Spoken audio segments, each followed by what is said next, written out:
और ये बता के और भी ज़्यादा खुशी है कि आज 7 दिवसीय इस शिक्षा जगत की यज्ञ समारोह में प्रथम आहुति के रूप में शिवानी मैम अपने ज्ञान के माध्यम से हमारे इस मिशन को सफल बनाने में सहयोग कर रही है। मैं महाविद्यालय की तरफ से, सक्षम सोसाइटी की तरफ से मैम आपका हार्दिक अभिनंदन करती हूँ, स्वागत करती हूँ। साथ ही उन सभी मेरे साथियों का भी अभिनंदन और स्वागत करती हूँ कि आपने अपने व्यस्तम समय निकालकर इस कार्यक्रम को सफल बनाने में योगदान दिया है। वास्तव में तारीफ के काबिल है।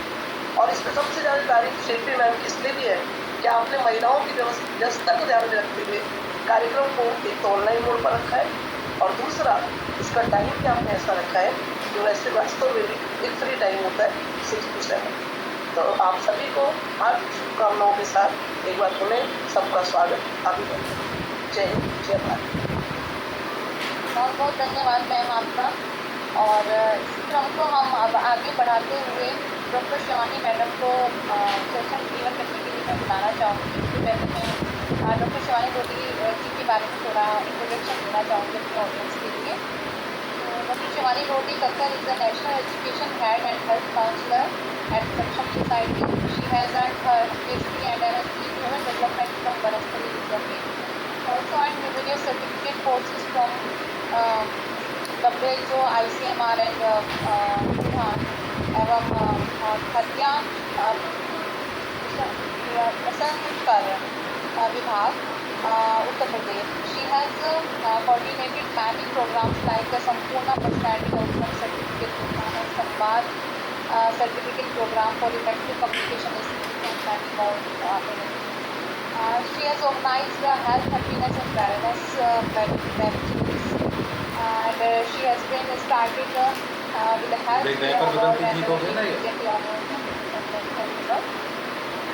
and her work experience includes work as an assistant professor in the Khandelwal College of Management Science and Technology from May 2010 to Feb 2019.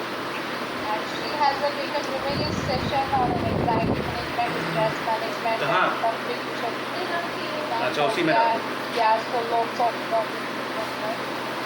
she has published lots of papers at national and international journals and attended presentation papers in various seminars, webinars, and invited as a speaker at national and international level also. So before not wasting too much time, I would like to invite you, Shiwani ma'am, to deliver our session on day 1.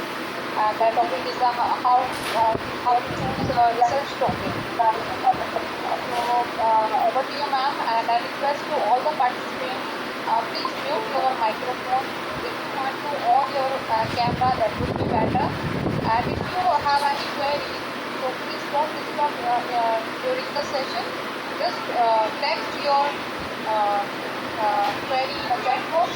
And we have also question answer session, so you can discuss in that session. So over to you, ma'am, and please continue your session. Thank you. Just let me know if my screen is visible or not. Yes, currently not visible now. Yes, now it is visible.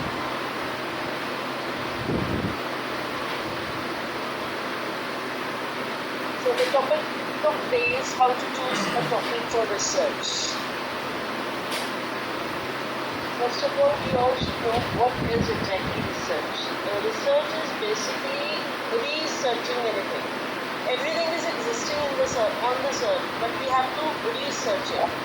So I just follow this full form of research, which is being quoted over here. R stands for rational way of thinking. E stands for explored and exhaustive treatment. S stands for self-formulations. E stands for sequence. A stands for analytical analysis of adequate data.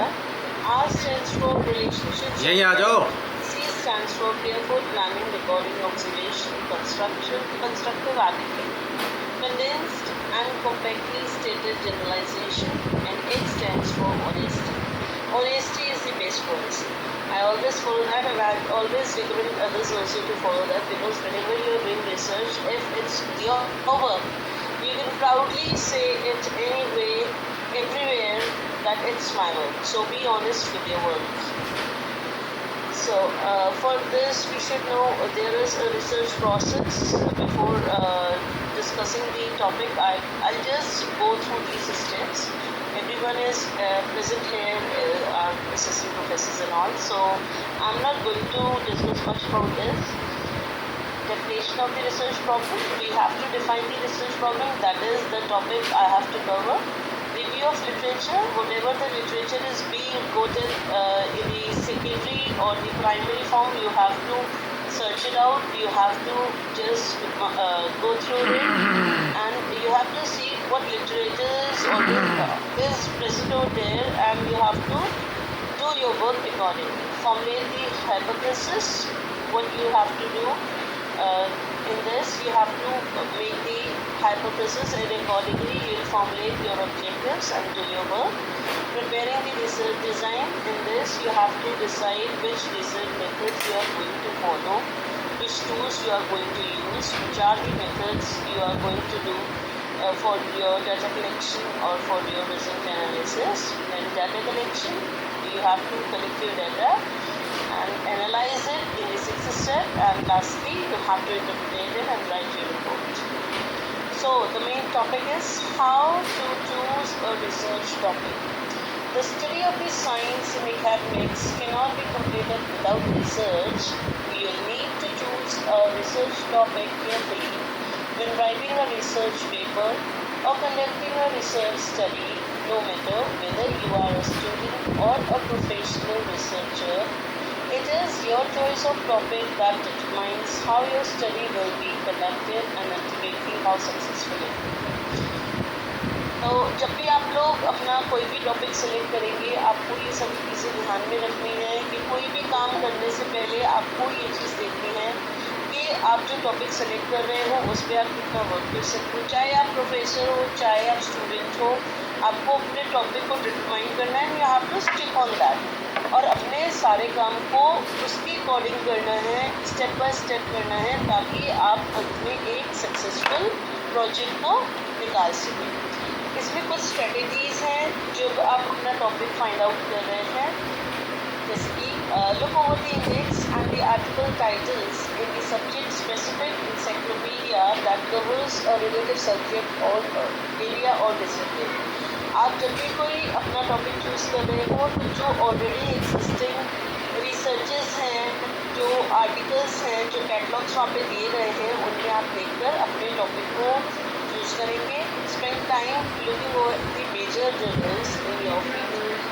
आप ज़्यादा से ज़्यादा समय अपना व्यतीत करें जिसमें आप अपने टॉपिक से रिलेटेड जो भी बाइंडर्स या रीडिंग मटेरियल प्रोवाइडेड है ऑनलाइन या ऑफलाइन, उनको आप स्क्रीन आउट करें और उनको देखें.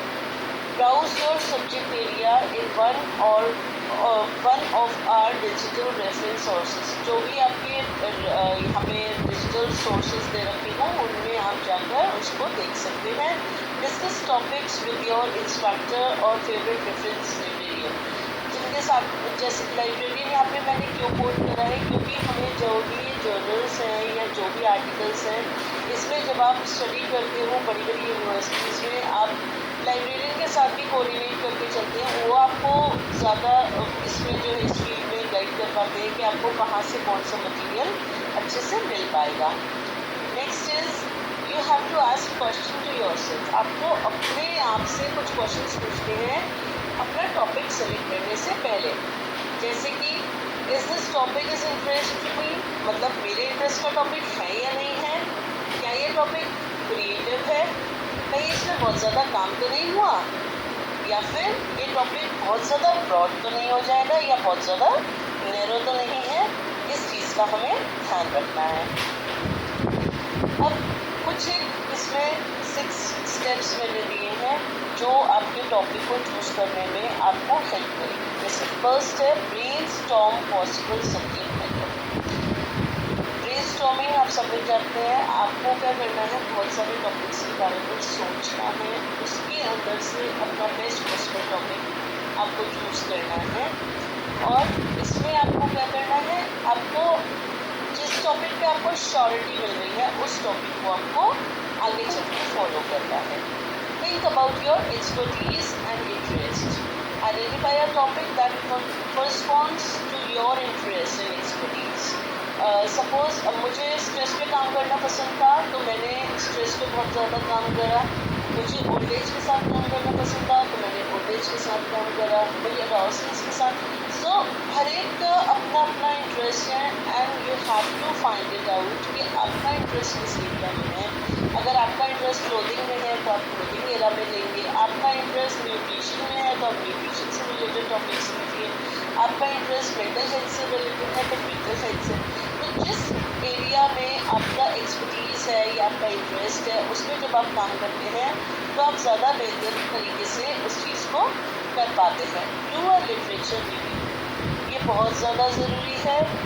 After you have compiled a list of potential topics. जब आपने अपनी पूरी लिस्ट तैयार कर ली, review the literature to see the previous researches has been done. अब आपको क्या करना है, जो ऑलरेडी हमारी रिसर्चेस हो चुकी हैं उनको आपने रिव्यू करना है. आपने देखना है कि उन्होंने कौन से मेथड्स फॉलो करे, उन लोगों का रिसर्च किस तरीके के रहे, उनके में क्या आइडेंटिफिक एप्स रहे, या फिर वो जो डाटा उन्होंने गैदर करा वो किस तरीके से करा, या उन लोगों ने कौन से डाटा इंटरप्रिटेशन के मेथड्स को यूज़ करा. तो ये आपको अपनी रिसर्च टॉपिक सेलेक्ट करने में बहुत ज़्यादा हेल्प करता है. Assess the feasibility. Consider factors like data availability, time constraints, access to research participants और resources. When you have a list of possible topics. एक बार आपके पास टॉपिक्स की लिस्ट आ गई, आपको क्या ध्यान में रखना है, इससे रिलेटेड आपके पास डाटा आपको मिल सकता है नहीं मिल सकता. सपोज आपने कोई टॉपिक लिया जिसमें आपको 2-3 साल तक किसी जगह को ऑब्जर्व करना है, बट आपके पास इतना टाइम नहीं है बिकॉज आपको with in 6 months paper publish करना है, तो आप वो टॉपिक नहीं कर सकते. तो आपकी जो भी फिजिबिलिटी है अकॉर्डिंगली आपको उस टॉपिक को सेलेक्ट करना होगा और अकॉर्डिंगली अपना टॉपिक चूज करेंगे आप. Ensuring that you have enough participants. मतलब सपोज मैंने टॉपिक लिया ऑटिज्म. हालांकि ऑटिज्म अभी बहुत कॉमन चल रहा है हमारे देश में. हमारा देश जो है दूसरे या तीसरे नंबर पर आ गया ऑटिज्म पर. तो मतलब हमें टॉपिक ऐसा लेना है जिसमें हमें आसानी से पार्टिसिपेंट्स भी मिल सके और आसानी से हम उस पर काम भी कर सकें. फिर है make your research question more specific. जब आप अपना रिसर्च टॉपिक बना रहे हैं तो आप इस तरीके के टॉपिक को लें जिसमें आप इजीली क्वेश्चंस को फॉर्मुलेट कर सकें. आपके जो क्वेश्चंस हो वो बहुत ही ज़्यादा स्पेसिफिक हो, अपने टॉपिक के आसपास हो. एंड लास्ट है be open for the feedback. आप जब भी अपने कोई भी काम कर रहे हैं तो जिसके साथ भी आप डिस्कस कर रहे हैं कि इस टॉपिक को किस तरीके से करना है, कैसे करना है, तो आप उस फीडबैक के लिए भी ओपन रहें. ऐसा नहीं कि अगर किसी ने कहा कि नहीं इसे ऐसा नहीं ऐसा करना है तो आप बिल्कुल रिजिड होगा कि नहीं मैं इसको चेंज नहीं कर सकता. तो आपको फीडबैक के लिए भी हमेशा रेडी रहना है ताकि आप एक बेहतर और एक अच्छे टॉपिक को सेलेक्ट कर सकें जिससे आपकी रिसर्च और ज़्यादा अच्छे से हो सके. तो कौन से अच्छे पॉइंट है आप लोग चाहें तो अपने पास लिख सकते हैं. Brainstorm possible subject matter. Think about your expertise and interest. Do a literature review, assess the feasibility, make your research question more specific and be open for the feedback. Next है background information and fact. जब भी हम कोई topic select कर रहे हैं तो हमें क्या चीज़ें ध्यान में रखनी है. जब हम उसको सेलेक्ट कर रहे हैं तो उसके बारे में पहले हमें सारी इन्फॉर्मेशन देना होगी. सपोज मैं टॉपिक ले लूँ जिसके बारे में मुझे कुछ पता ही ना हो, है ना. जैसे अगर मैंने कोई ले लिया, सपोज मैंने ले लिया कि मैं देखना चाहती हूँ लिवर सिरोसिस के पेशेंट्स जो होते हैं उनका मेंटल लेवल कैसा है. ठीक, चलो मेंटल लेवल तो मेरी फील्ड का एरिया है, मैं साइकोलॉजी मतलब मैं स्टूडेंट हूँ. लेकिन लिवर सिरोसिस उसके बारे में मुझे बहुत ज़्यादा नहीं पता. उनकी क्या डाइट होती है, कैसा होता है, कैसा नहीं होता, या क्या क्या बॉडी चेंजेस आ रहे हैं. तो I have to study for that. तो मुझे क्या करना है, जो भी मैं टॉपिक ले लूँ, इधर I should have good idea about that particular topic. और वरना मुझे क्या करना है, मुझे उसकी बैकग्राउंड इन्फॉर्मेशन को और उससे रिलेटेड जो फैक्ट्स हैं, कई बार ऐसा होता है हमें अपने रिसर्च पेपर बना रहे होते हैं और करते करते क्या होता है, हम फैक्ट्स से जो है हटते चले जाते हैं और हम फेक इन्फॉर्मेशन कई बार उसमें आ जाती है। लेकिन जब हम साइंटिफिक पेपर्स लिख रहे हैं या हम मार्केटिंग से रिलेटेड या कोई भी फील्ड है, तो उसमें जो भी हम इन्फॉर्मेशन दे रहे हैं वो फैक्चुअल होनी चाहिए। उसमें कोई भी हमें जो है ना दौरान छुपाव करना है और ना ही अपनी तरफ से कोई भी चीज़ें उसमें ऐड ऑन करनी है। जो चीज़ें हमने वाकई ही ऑब्जर्व करी हैं उन्हें ही हमें वहाँ पे शो करना है। अब इसमें क्या चीज़ें, कुछ टिप्स हैं जो हमने यहाँ मेंशन करी है, जैसे कि चेक बैकग्राउंड इन्फॉर्मेशन है। कहाँ पे चेक कर सकते हैं? डिक्शनरीज में, हैंडबुक पे, एनसाइक्लोपीडिया में। कई बार ऐसा होता है कुछ शब्द ऐसे होते हैं जो हमें नहीं पता होते, तो always go for the dictionaries, handbooks और encyclopedia. Look for the fact in, आपको उसके अंदर क्या फैक्ट है ये कहाँ से मिलेगा आपको? अब तो बहुत ही अच्छा सोर्स है, जो चीज़ नहीं मिल रही गूगल सर्च जिंदाबाद, उनको आप ढूंढ लेते हैं। लेकिन आपको जो है इसके अलावा जो बुक्स होती हैं उन पर भी ध्यान देना चाहिए। कई सारी चीज़ें ऐसी होती हैं जो कि बुक में बहुत अच्छे से मेंशन होती हैं। कई सारे पेपर्स ऐसे होते हैं जो कि ऑनलाइन नहीं भी होते हैं, लेकिन ऑफलाइन उसमें आपको काफ़ी अच्छा डाटा मिल जाता है। जैसे कि जो मेडिकल से रिलेटेड है, एम्स की आप लाइब्रेरी देखो तो उनके जो खुद के जर्नल्स आते हैं उसमें कहीं भी वो लोग ऑनलाइन पब्लिश नहीं करते। तो अगर आपको सपोज़ कोई ऐसा हेल्थ से रिलेटेड कोई टॉपिक है आपका, तो आप वहाँ पे उनकी लाइब्रेरी में जाकर जो उनके जर्नल्स हैं उनको सर्च आउट कर सकते हैं। कलेक्ट कीवर्ड्स, आपके जो भी कीवर्ड्स अपने कलेक्ट करें उनको एक जगह लिख लिया, जो इम्पोर्टेंट टर्म्स हैं, जो कॉन्सेप्ट आपको उस पर्टिकुलर चीज़ को पढ़कर समझ में आ रहा है, कौन कौन से ऑथर्स ऐसे हैं जो इससे रिलेटेड काम कर चुके हैं या कर रहे हैं। Start thinking in broad terms, then narrow down your topic. पहले आपको, आप पहले से ही अगर अपने आप को सीमित करके चलेंगे कि मैं यहाँ से लेकर यहीं तक का काम करूँगा या करूँगा, तो दिक्कत आती है। आपको क्या करना है, पहले सोचना ब्रॉडली है, फिर अपने आप को नैरो डाउन करना है अपने टॉपिक और अपने बाकी जो आपके जो भी फैक्टर्स हैं उनको ध्यान में रखते हैं। कितना टाइम है आपके पास, कितने पार्टिसिपेंट्स हैं आपके पास, किस तरीके का काम आप करना चाह रहे हैं, उस तरीके से आप अपने आप को नैरो डाउन करेंगे। Look at the bibliographies to guide you to other sources of information. जो भी बुक्स अवेलेबल हैं या आर्टिकल्स पब्लिश हैं उन पर आप ध्यान दें, उससे आपको बहुत सारी इंफॉर्मेशन मिल सकती है। नेक्स्ट है आपका रिफाइन योर टॉपिक। अब इसमें क्या है, जब आप अपना टॉपिक सेलेक्ट कर रहे हैं तो आपको क्या करना है, अपने टॉपिक को रिफाइन करना है। इस रिफाइन में क्या, दो चीज़ें आएंगी। अगर आपका टॉपिक बहुत ज़्यादा बड़ा हो गया तो आपको उसको क्या करना है, नैरो करना है। और आपका टॉपिक बहुत ही छोटा हो रहा है तो आपको उसको क्या करना है, वाइडन करना है, यानी कि उसको ब्रॉडन अप करना है, बढ़ाना है। तो नैरो योर टॉपिक्स हो, इसमें क्या करेंगे आप, too much information make your results list more manageable. जब आपका टॉपिक जो है उसमें आपके बहुत ही जो है थोड़ी सी इन्फॉर्मेशन होगी तो क्या होगा, वो मैनेजेबल है, लेस है, मोर रेलिवेंट है, और इन्फॉर्मेशन जो है आपकी वो कैसी होगी, आपकी इन्फॉर्मेशन की आपके पास होगा। तो आपको पता है कि मेरे इसमें ये काम है जो मैंने इसमें करा हुआ है। कुछ चीज़ें हैं जिससे आप अपने आप को, अपने पेपर को नैरो कर सकते हो। वो क्या होती है, जैसे कि थ्योरेटिकल अप्रोच। थ्योरेटिकल अप्रोच में क्या होता है, आप अपने टॉपिक को क्या करेंगे, अपने टॉपिक को लिमिटाइज करेंगे। जैसे एग्जाम्पल के तौर पर आप दे रखते हैं, if your topic concerns clothing, examine the theories surrounding of the high rate of failure in the animal clothing। अगर क्लोथिंग पे आप बात कर रहे हैं तो आपके आसपास जो चीज़ें हैं उसमें जो आपने पहले ही पढ़ी स्टडीज़ वगैरह, उसमें कितना हाई रेट ऑफ फेलियर है एनिमल क्लोथिंग का, जैसे आप देखोगे। आस्पेक्ट्स ऑफ सब एरियाज, अब जो उससे रिलेटेड सब एरियाज हैं, मतलब कि जो भी आपने टॉपिक लिया, पहले तो उसकी थीम में क्या क्या चीज़ें आपको ध्यान में रखनी है, फिर उसके जो सब टॉपिक्स हैं उनको कितना ध्यान में रखना है, फिर टाइम, आप कितने ड्यूरेशन के लिए उसको स्टडी कर सकते हो या कितने टाइम की स्टडीज़ ऑलरेडी अवेलेबल है। ऐसा ना आपने जो टॉपिक लिया वो आज से 50-60 साल पहले हो चुका है, तो आपके टॉपिक की रेलिवेंसी कितनी हुई, कम हो गई। तो आपको इन चीज़ों का ध्यान रखना है। पॉपुलेशन ग्रुप, आप किस पॉपुलेशन में काम कर रहे हो वो आपको ईजिली मिल पाएंगे या नहीं मिल पाएंगे। जोग्राफिकल लोकेशन, आप किस एरिया में काम कर रहे हो उस चीज़ का आपको ध्यान रखना है। Next is the broaden your topic. इसमें क्या है, इसमें आप बहुत ज़्यादा इन्फॉर्मेशन नहीं ले पा रहे हो। थिंक ऑफ रिलेटेड आइडियाज़ और read some background information first. You may not be finding enough information for several reasons. कई सारी बातें होती हैं जिसकी वजह से हमें किसी पर्टिकुलर टॉपिक में मटेरियल नहीं मिल पाता।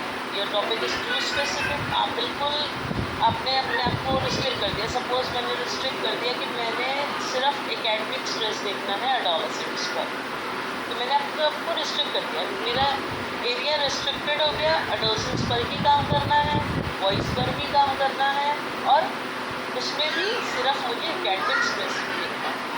तो अब इस टॉपिक को मैं ब्रॉडर अप नहीं कर सकती। Your topic is too new for anything. मैंने टॉपिक ऐसा ले लिया जिसके बारे में अभी हमारे यहाँ बातचीत ही नहीं हो रही, तो वो उस टॉपिक पे भी काम करना बहुत मुश्किल हो जाएगा। You are using less common words. आप जो है बहुत थोड़े वर्ड्स का इस्तेमाल कर रहे हैं, jargons to describe your topics. तो इसके लिए आप क्या कर सकते हैं, जैसे कई बार ऐसा होता है, अब जैसे हमारे यहाँ बोला जाता है तकिया कलाम, कुछ लोगों के तकिया कलाम के वर्ड्स होते हैं तो वो उन्हीं का इस्तेमाल करते हैं।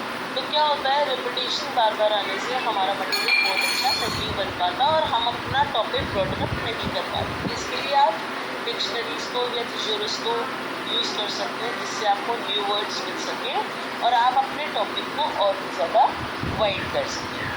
Once you have a solid topic, formulate your research question or hypothesis और begin finding information.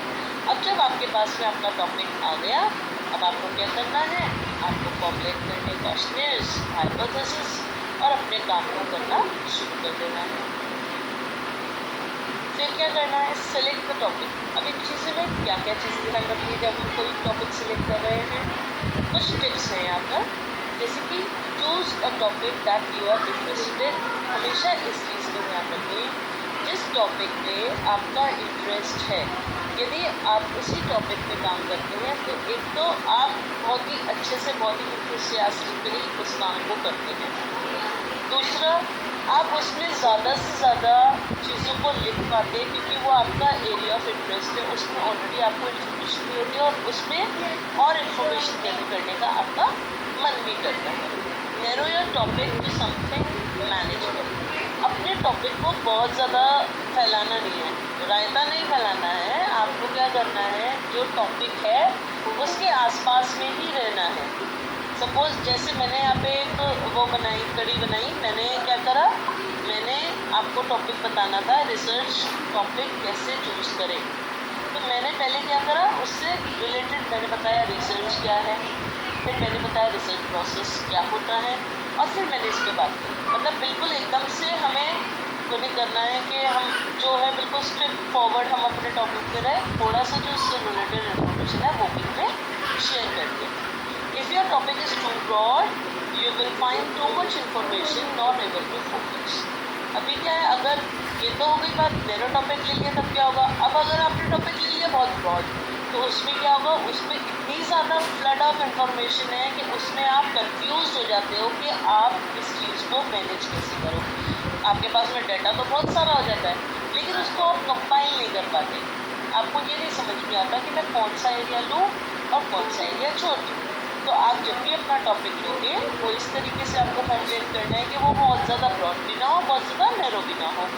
Background reading, आपको जो भी आप टॉपिक ले रहे हो उसके बारे में जितनी भी इंफॉर्मेशन है उसको आप गैदर करो। आप चाहे प्राइमरी सोर्सेज से करो, चाहे सेकेंडरी सोर्सेज से करो, ऑनलाइन करो चाहे ऑफलाइन करो, लेकिन अपने टॉपिक से रिलेटेड जो भी चीज़ें अवेलेबल हैं उसको आप पढ़ो। Review the guidelines of the topic. अभी जो लेटेस्ट गाइडलाइंस चल रही हो उसको आपको क्या करना है, उसको आपको पूछना है, अपने प्रोफेसर्स के साथ डिस्कस कीजिए, अपने कलीग्स के साथ कि इसमें हम क्या काम कर जो नोट्स मिले हैं या फिर जो आपके पास में असाइनमेंट्स आपको दिए जाते हैं वो आप पढ़ सकते हैं। Talk about research ideas with a friend, अपने फ्रेंड्स के साथ डिस्कस करो ताकि वो आपकी हेल्प कर सके आपको अपने टॉपिक को चूज करने के लिए और फिर बाद में उस पर काम करने के लिए। इन चीज़ों का ध्यान रखना है कोई भी काम करने से पहले। 4 W हैं, अब 5 W, who, what, when, where and why. Why, मैं ये टॉपिक क्यों चूज कर रहा हूँ, मुझे इस चीज़ में ध्यान रखना है। हु, किन लोगों के लिए कर रहा हूँ, कौन लोग इसमें आएंगे, कैसे होगा ये टॉपिक।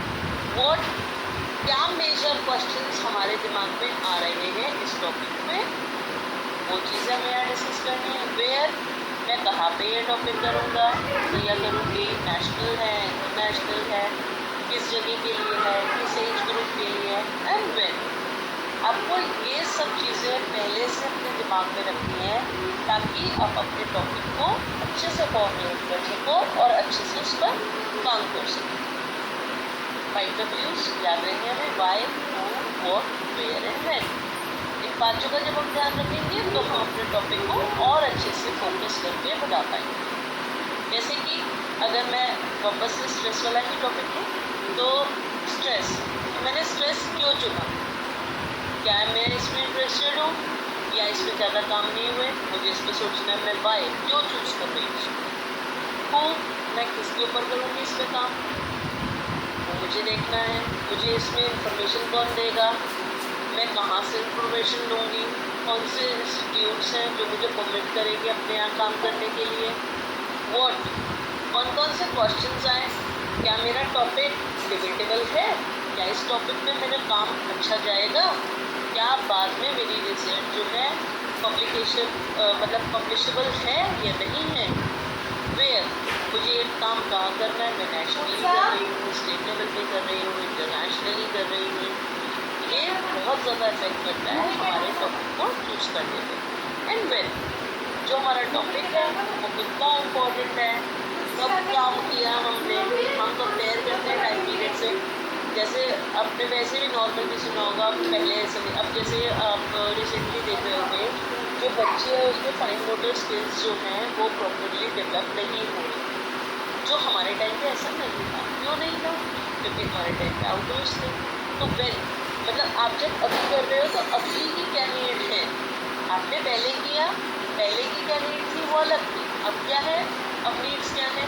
अब जैसे पहले जब हम लोग पढ़ रहे थे ह्यूमन डेवलपमेंट तो हमें बताया गया था कि 2 साल तक स्क्रीनिंग नहीं करनी, लेकिन अभी आप देखें स्क्रीनिंग का कितना ज़्यादा ट्रेंड आ गया है, स्कूल्स भी स्मार्ट क्लासेस वाले हो गए।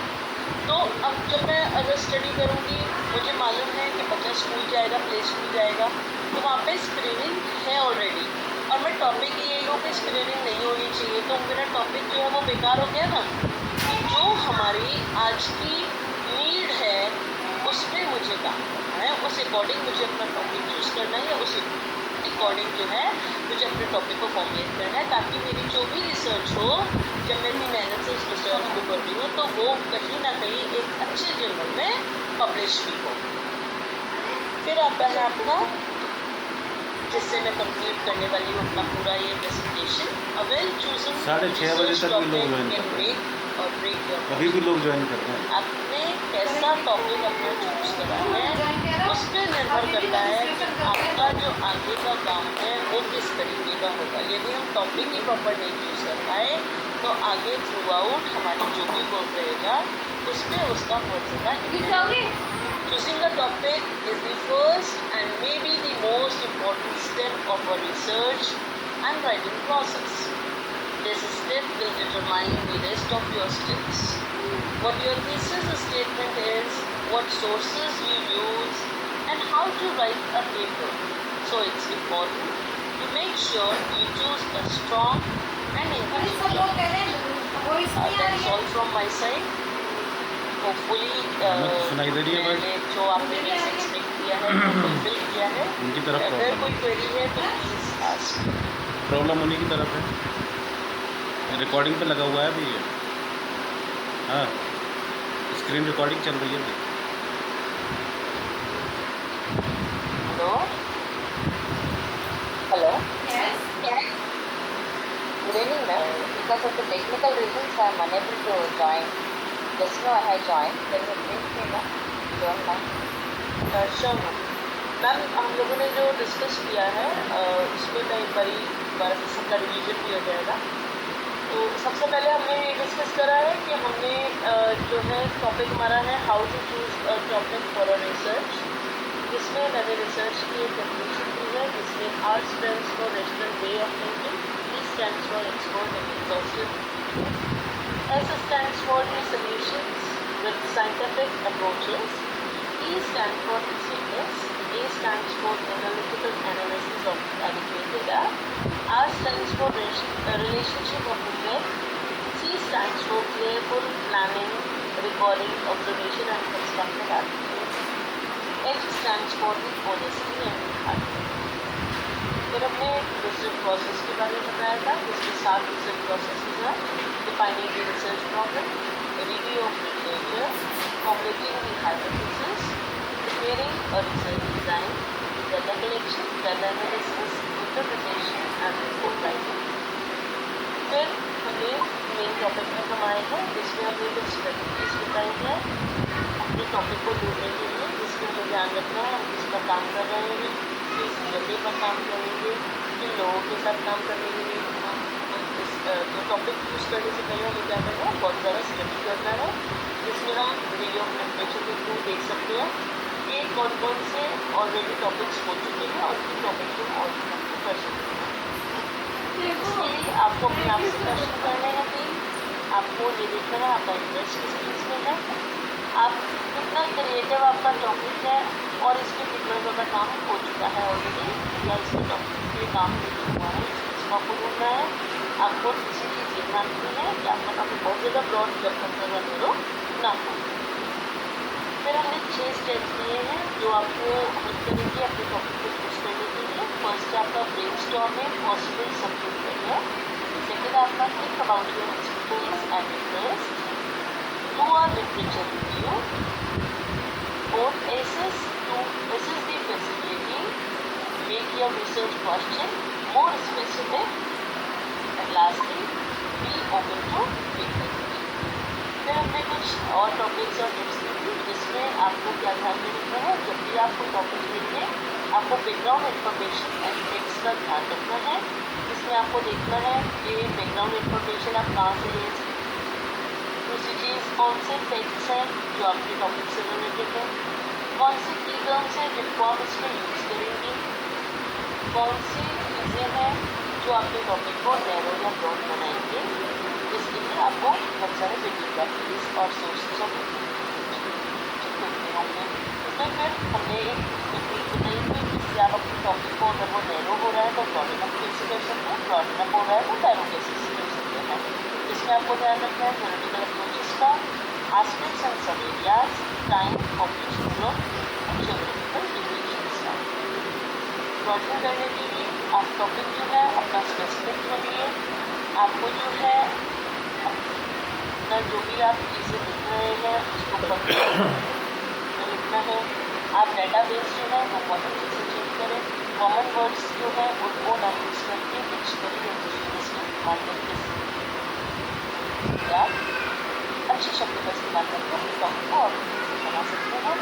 और जब एक बार आपका टॉपिक कंप्लीट हो जाए तो आप अपने क्वेश्चन और अपनी हाइपोथेसिस को कंप्लीट करके इन्फॉर्मेशन के लिए यूज सकते हैं। फिर हमने बात करी थी 5 टॉपिक के बारे में, who, what, when, where and why. जब आप कभी भी टॉपिक यूज कर रहे हैं आपको इन 5 चीज़ों का ध्यान रखना है।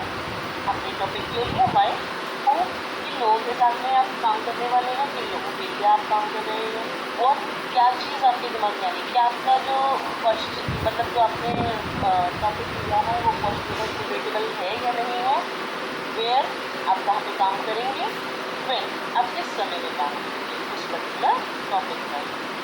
लास्टली जो हमने कंपाइल किया है वो एक कोटेशन से किया है, a well chosen research topic can make और ब्रेक योर प्रोजेक्ट। इसलिए जब भी आप अपना कोई भी टॉपिक आपको ध्यान रखना है कि अपने टॉपिक को आप बहुत अच्छे से बहुत सोच समझ कर दें, क्योंकि एक अच्छा टॉपिक एक अच्छे रिजल्ट की तरफ आपको वही मैंने आपको क्लियरली सारे टॉपिक्स डिस्कस किए हैं। बाकी मैं आपके साथ शेयर करूँगी, आप मुझे दे सकते हैं फ्यूचर अपने notes. That's all from my side. अगर कोई क्वेरीज है तो आप मुझे पूछ सकते हैं। Thank you, ma'am. Thank you very much, ma'am. So much, Shivani ma'am. Now this session is open for all. If you have any query or if you have any idea even to share here, so I would like to invite all the participants to text and you can ask directly to the speaker.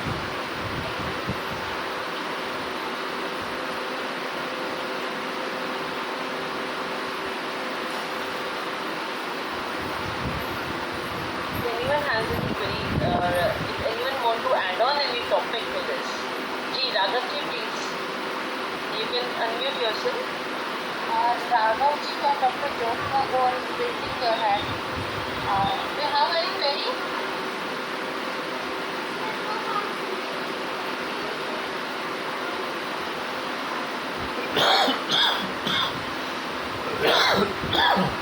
अगर आप लोग mic unmute करके नहीं बोलना चाहते, आप लोग please text कर दीजिए so that we can discuss.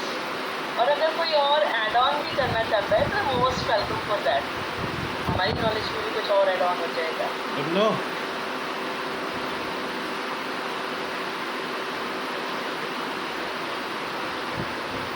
Ma'am kindly check the chat box if there is any query. पानी दे दियो। There is no any query, ma'am, and